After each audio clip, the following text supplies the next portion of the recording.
leen di nuyu yéen ñëpp ku si nekk si sa tur ak si sa sant di leen jox ku si nekk sa wàccuwaay di njëkkee si nuyoo suñu leader suñu maire suñu porte-étendard monsieur le ministre Mansour Faye di ko dalal ak jàmm di la wax ni monsieur le maire yegg si nga fi nga dëkk fii boo xoolee autour de toi war nga gis ay visages yu familiers parce que sa ay jarbaat sa ay neveu ak sa ay frère rek ka fi nekk buñ la ko waxee ak buñ la ko waxul fii si Ndiolofène des fois da ngay discuter ak ay jeunes nga am impression que ni dañu mer nga wax mais au bout de 2 minutes tu te rends compte que seen xol ay la yéwén yow yaa si nekk quelles que soient les frustrations seen xol yow laa si nekk bu loolu weesoo may nuyu nos braves femmes yi nga xamante ni ñi ngi fi toog pour ñenn ñi depuis 18 heures toog di xaar mu nekk des femmes braves des femmes dignes ay femmes yu gore à l'image de notre maman Ndeye Diallo mi toog fii nii di wax ni monsieur le maire Ndiolofène sargal nga leen te kontaan nañ si li nga jël Ndeye Diallo def ko si liste yi xam nga des fois dafa am li nga xamante ni daf lay marqué maak moom dañu xamante même pas une semaine ma organiser set setal ba ma ñëwee moo ma fa jiitu toog fa yendoo ak ñun ba ngoon si ba ma taxaw ne ko maire dëgg heure añ jot na yeewi naa la demal dama doon xool sama yaram di daw mu sonn si di bale dugg si koñ yi ku nekk mu jàmm santeeg moom moo tax su ma gisee lu mel nii du ma jaaxal moom moo ko liggéey jeunes yi ma leen di ñaan ñoom ñëpp ñu structuré wu def ce qu'il faut pour aller auprès de ñuy gérer GIE yooyu def les demandes monter ay projets pour affaire yi mën a avancer ma lay ñaan rek si sa deuxième mandat bi nga gën a appuyer tout ce qui est relatif à l'emploi. Il y a de gros efforts qui ont été faits parce que quand je discute avec les leaders qui ont travaillé au niveau de la mairie yu nekk si GIE bi et yëpp tu te rends compte que des fois il y a des investissements yu may expliqué ça dem na ba ay 600 millions yu dugal mettre ko à disposition pour des financements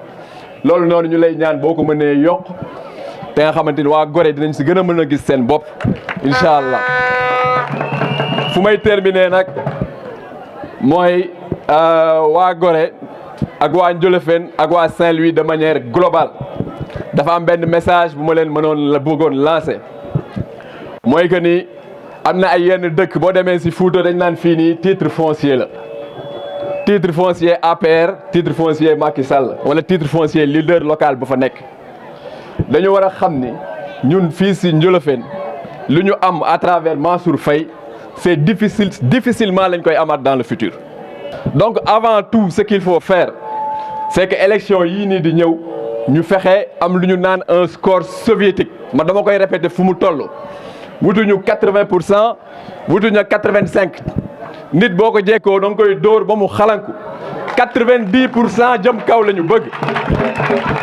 loolu buñ ko defee moom parce que politique légitimité dafa ànd ak légitimité populaire loolu buñ koy defee naam dooleem moom kenn waxatu ko mais dina gën a yokku te dina gën a mën a continuer défendre intérêt Ndiolofène particulièrement et Saint-Louis dans un cadre global donc loolu il faut que ñu bàyyi ci xel. Mansour tey wurus la ci Ndar ndax li nga xamante ni jot na ko fi def ñu teg ci suñuy gët alors suñ ko dénkaatee ñu delloo ko mairie bi jàpp naa ni su fekkoon ne nekk na am lu mu def Ndiolofène 1 def ko Ndiolofène 2 kon tey su fekkee ne mandat bi ñëw na gëm naa ni mandat wu waa Gorée lay doon. nit su nekkee ne jox na la ndékki jox la añ su la diggee reer war nga koo gëm te tànk yi nga xamante ni ci la taxaw mooy tànki développement ñaata yoon la ñuy dégg ko ci discours am mu ne su sañoon te gis nañ ko itam ci ay yitteem gis nañ ko itam ci doxalinam Ndar ku fiy daw da ngay daw ak vélo fekk ne du benn yoon fooy romb suuf nekk fa wala lu ni mel nekk fa lii ku am mbébét bu mel noonu fàtte na assainissement ndax moo ko jiitu balaa mu ciy teg tali lii ku am mbébét bu ni mel fekk na lijjanti na li nga xamante ni moo jëm ci wàllu làmp lii ku am mbébét bi nga xamante ni moo ni mel fekk na lijjanti na li nga xamante ni tubaab da koy tuddee ay besoins sociaux de base lijjanti na ko ba noppi soog a jëm ci lu mel noonu. en tout cas ñun waa Daaru ak waa Médina ñëw jokku ci wàllu ñëw di sofu ci liggéey bi nga xamante ni waa Gorée ñi ngi koy def suñu liñ leen di wax mooy da ngeen di ñëw ñu def concours ak waa Gorée waa Njolofeen wala bokk waa Ndar ñun suñu sacerdoce ak suñu défi nekkul tey Mansour mi gagné mais mu gagné fekk ne ñi nga xamante ni ñi ngi jonganteeg ñoom duñu seen sax suñuy pënd. suñu défi ak yéen kon li muy doon suñu défi ak yéen li muy doon waa Gorée ñu xool ñook yéen kan moo gën a bëgg seen doom ndax ngeen am seen doom mu dëkk ci yéen ñeneen ñëw di ko jàppale pour mu nekk maire ñu xool ndax seen centre de vote ak suñuy centre de vote kan mooy jiitu en terme de résultat. ñun suñu mbébét au niveau de Darou et de Médine mooy ñu nekk le premier centre de vote bu am le meilleur résultat de la coalition Benno Bokk Yaakaar à Saint-Louis. te defe naa ni du ngeen ñu ci seetaan alors nañu jongante jëm ci loolu nañu fàtte ñi nga xamante ni suñuy opposant lañu mais nañu jongante jëm ci le meilleur résultat mais gagné moom defe naa ni gagné nañu ba noppi. kon monsieur le ministre ñi ngi lay jaajëfal di la remercier encore une fois di kontaan ci daje bi nga xamante ni daje nañ ko fii di la feddali suñu kóllëre gis nañu sa liggéey ci suñuy koñ Daaru ak Médine gis nañu sa liggéey ci Ndar ñi ngi lay encourager di la féliciter di la dooleel di la wax ne yoon wi nga xamante ni fa nga teg sa tànk foofu la ñu la ci appuyer ñoo yow incha allah ba le 23 janvier 2022 ñu ne wiiw la coalition Benno Bokk Yaakaar xanaa amul woon sax ñoo xamante ni dafa doon jonganteeg ñoom ci wàllu résultat te du doon foofu ndax Ndar bi nga xamante ni mooy suñu dénominateur commun ñun am nañu ngëm-ngëm ne balaa nga koy bàyyi di nga ci def loo xamante ni dajul woon sax suñu njort ndax def nga ci loo xamante ni depuis bi ñu amee mairie ba tey amul benn candidat boo xamante ni wala boog benn maire boo xamante ni def na ko. tey jii bés bi bu rafetee tey. nee na tey bés bi bu rafetee. ginnaaw yàlla moom la. nee na ginnaaw yàlla moom la muy. muy As Malick. nee na muy As Malick Ndoye. taxaw na si taxawaay bu baax. nee na taxaw na si taxawaay bu baax. moom ak ay mbokkam. moom ak ay mbokkam. ak jeunam yi mu. ak jeunam yi mu àndal. maa ngi koy sant di. nee na Ndeye nee na As mu ngi lay sant di la gërëm. waaw ginnaaw loolu nag. nee na ginnaaw loolu. maa ngi sant di gërëm monsieur le maire. nee na mu ngi sant di gërëm monsieur le maire Amadou Mansour Faye. monsieur le maire dalal ak jàmm. nee na mu ngi lay wax Mansour nee na nga dal ak jàmm. fii sa kër la. nee na fii sa kër la. fii sa koñ la. fii sa gox la. fii lépp yaay borom. nee na fii lépp yaay borom. ginnaaw yàlla. nee na ginnaaw yàlla. ñoo ngi sa ginnaaw. nee na ñoo ngi sa gannaaw. man nag dama jàppoon ni boo liggéeyee ba pare. nee na moom dafa jàppoon ni boo liggéeyee ba pare. liggéey bi mooy ni dama defoon porte à porte fii si Gorée. liggéey bi mooy moom dafa defoon porte à porte fii si Gorée. ma jàpp ni boo liggéeyee. nee na mu jàpp ni bu liggéeyee. war nga évaluer. war na def évaluation. boo defee évaluation. nee na bu defee évaluation. nga capitaliser. nga capitaliser. nga xoolaat. nga xoolaat mu xool force bi fan la nekk. xool fi nga xam ne baaxul doxul. nee na mu xool fu doxul. ma jubbanti jéem a jubbanti jéem ko jubbanti loolu rek a waral. nee na looloo waral. ma teniroon. nee na mu teniroon. si lii am. nee na si lii am. man meeting bi ngay wax ne da ngay yow demi meeting ma de. nee na moom meetingul. déedéet bu tax ñuy wax. waaw dama meeting pour rassembler sama koñ bi. nee na dafa doon def rassemblement rek. sama koñ bii moo ma tax a jóg. gox bii moo ma tax a jóg. loolu moo doon sama objectif. nee na loolu moo doon objectif am. xëy na nag. nit buy dugg si dara. nit buy dugg si dara. yàlla moo siy ñëw ak yéene. yàlla moo siy ñëw ak njàppam. noonu la demee rek.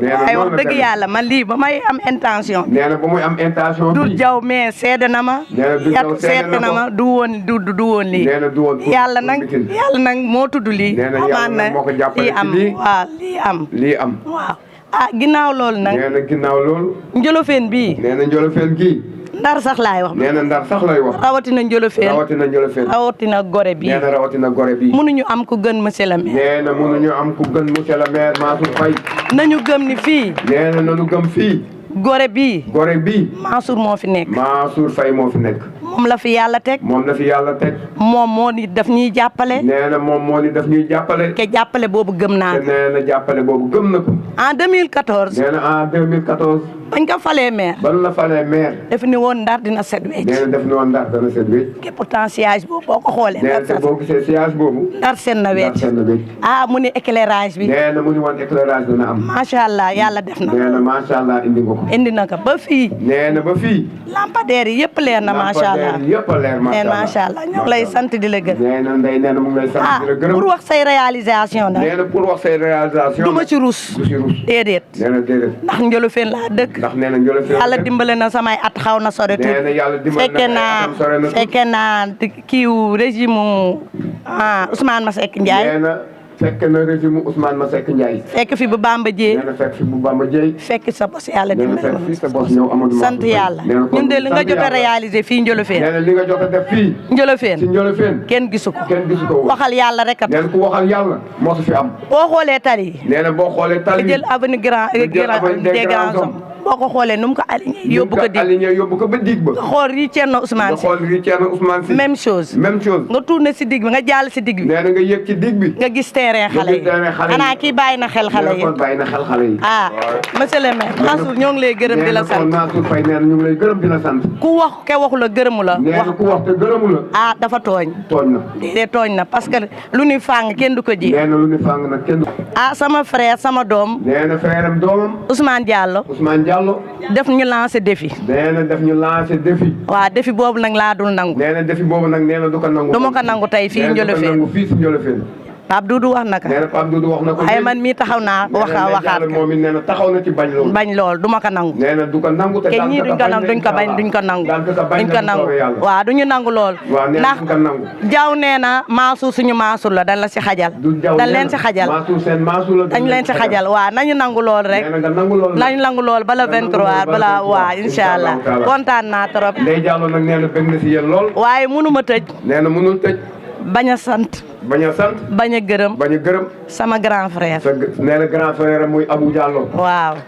loom ki nga xam ni wax dëgg yàlla mënu ma ko bañ a gërëm Diallo Diéry. nee na mënu la bañ a gërëm Diallo Diéry. sa taxawaay du tey. nee na sa taxawaay du tey. te mobilisation bi ma gis macha allah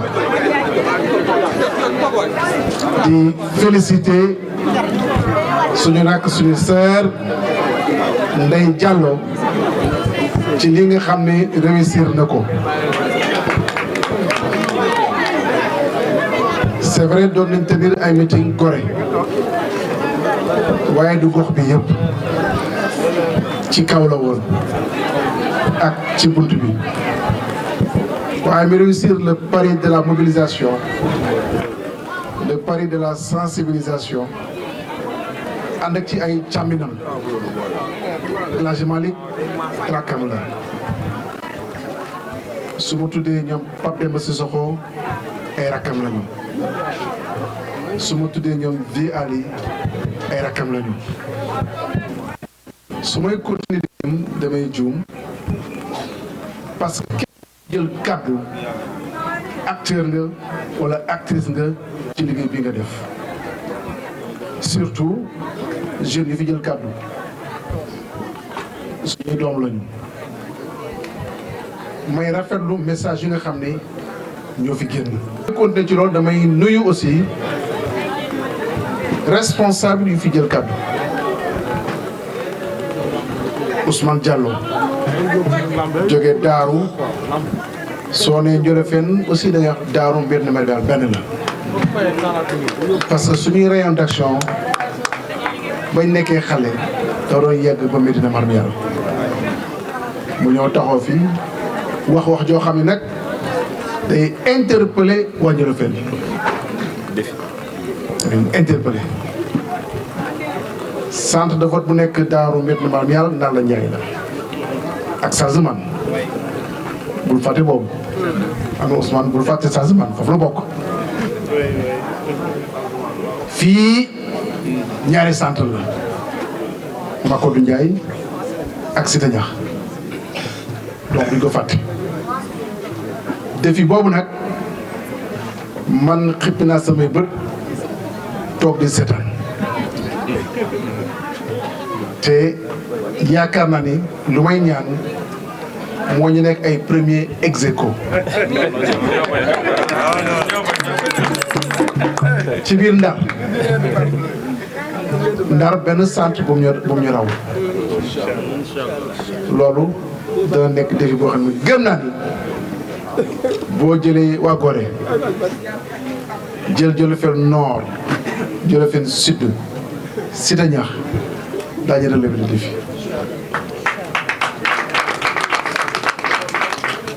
parce que fii yëpp fi lañ dëkk su ma wax Djolofen le grand Djolofen mën naa ci boole Daaru ak Médina Marmiya mën naa ko ci boole parce que Djolofen fii ñu fi ëpp ku ñibbi sa dernière demeure fa la nga jëm fa la nekk Daaru Médina Marmiya loolu mooy dëgg donc c'est le grand Djolofen. bilaay dëgg la.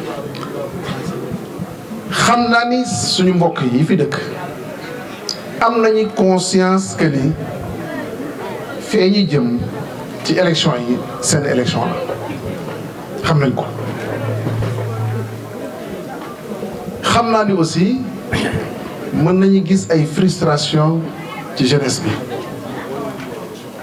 xëy na kooku suñu négligence la mais daañu fexe ba frustration yooyu waxuma mu dañ carrément waaye mu wàññeeku te daañu taxaw pour mu wàññeeku ci njëriñu xale yi waaye aussi ci ay infrastructures yoo xam ni maanaam pour man dañu tàmbali rek bay pare guñu ñoo tàmbali parce que riñ cër na Ousmane Sy am na fu yemoon ñu fexe ba prolonger que mu jëm ci digg bi avenue am na fu mu yemoon ñu prolonger que mu dem ci digg bi ñu tàmbali def ay transversal yooyu egsegul fii ci Gorée waaye dañ ko dugal ci programme 2022 bu soobee si donc jàppaleen lu may faral di wax Pape Doudou xaw na ko fàttali tuuti suñ nee Sénégal man Ndar mu ma ci gënal suñ nee Sénégal damay wax Ndar moo ma ci gënal waaye suñ nee Ndar damay wax Djolofen kat fi la dëkk donc ay point de suspension fi lañ dëkk te bu ñuy liggéey su nekkee que ndax lu mu lay baax na dañ koy dem laaj waa Djolofen est-ce que kontaan ngeen seen liggéey ci liggéeyu Mansour wala kontaan ngeen ci. kontaan nañu. mooy wut nag.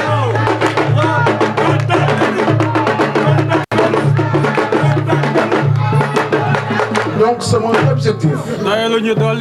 mooy sama mbokk yi kontaan ci liggéey bi moo tax suñu mënee dañu xaw frustré damay am lu ma metti waaye daañu jéem et je le promets te promettre naa ko ndaw yi que bu neexee yàlla daañu jéem parce que day weesu yàlla ñu dénk lii maire ministre jëkkee ma fi nekk maire te duma ko mujj waaye Djolofen benn maire la fi amoon muy Makodou Ndiaye xëy na am na côté ba mu dëkkoon am na côté ba mu miinul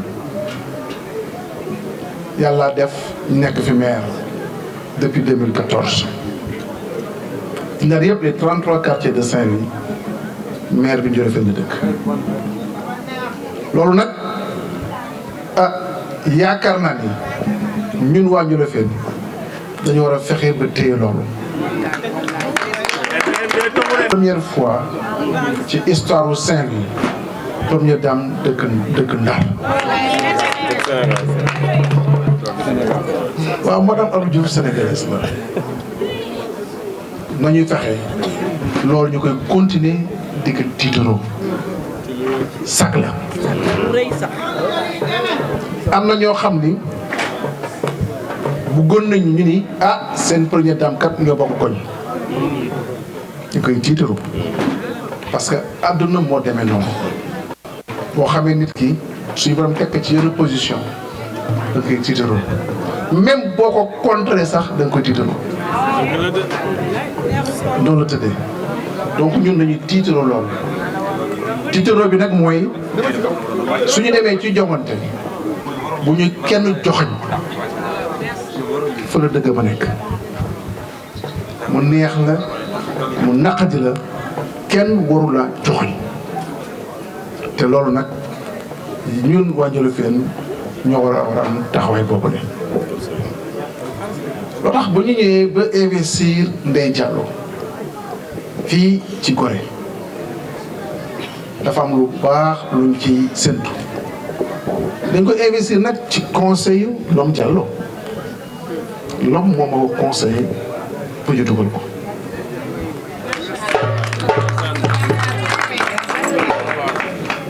Njolofène am na ay investis titulaires madame comment ça s'appelle madame Diarra Oumou Kalsoum investir nañ ko sur la commune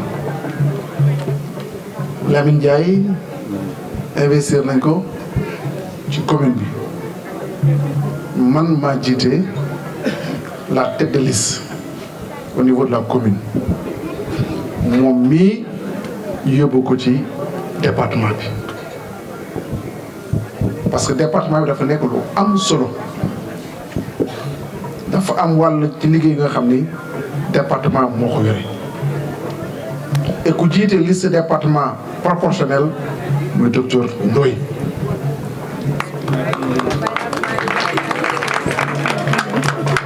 nekkoon département comme vice-président si mes souvenirs sont exacts tey mu jiite la liste départementale au niveau de la proportionnelle maître Moustapha Mbaye nekk majoritaire donc Njolofène globalement am na une bonne représentativité au niveau donc des élections locales à venir donc loolu yëpp daf ñu interpellé ci liggéey ak taxawaay bi nga xam ni war nañ ko et su ma gisee au niveau local vraiment des jeunes leaders qui se manifestent les Cheikh Seck l'autre côté de Gorée taxaw El Hadji Mali très engagé ñoo taxaw Pape Doudou nekk seen mag vraiment di fédéré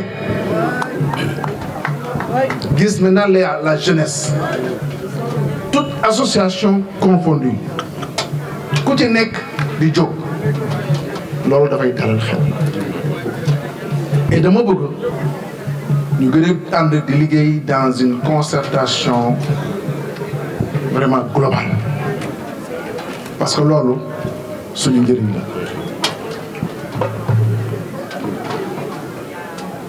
parce que man j'ai comme objectif bu soobee si morom